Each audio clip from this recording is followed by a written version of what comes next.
And then finally, a rapid run through what I'm doing at the moment. Lumbosacral disease is low back pain, similar to what people suffer from.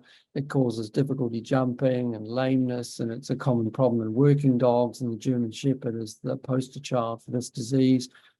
In the past, we've done various decompressive surgeries, but stabilization and keeping the lumbosacral disease in one position can open up the foramen where the nerve passes and decrease pain. So we've been working with the same engineering outfits. We've been positioning our dogs in both the diagnostic on the left, on the right, and then on the left, we've got our surgical positioning.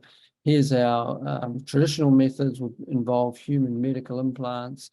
They're called pedicle screw systems.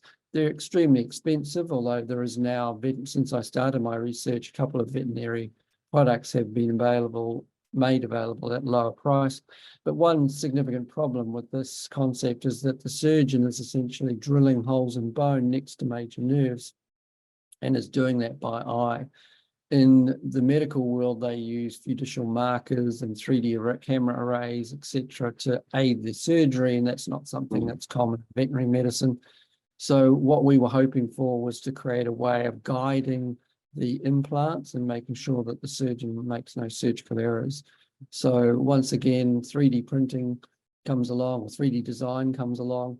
We can create a patient-specific implant, which is both its own guide and the final implant, acting like a dorsal bridge or posterior stabilization, it would be in people. So again, I work with a designer. We look to place the implants in a position that doesn't compromise neural structures. We discuss where each of these are going to be and move our virtual pegs, which are going to become the surgical drill holes. And then the final implant is designed in 3D titanium, printed, sent to us, animals booked in, we go to surgery, and it's fairly plug and play.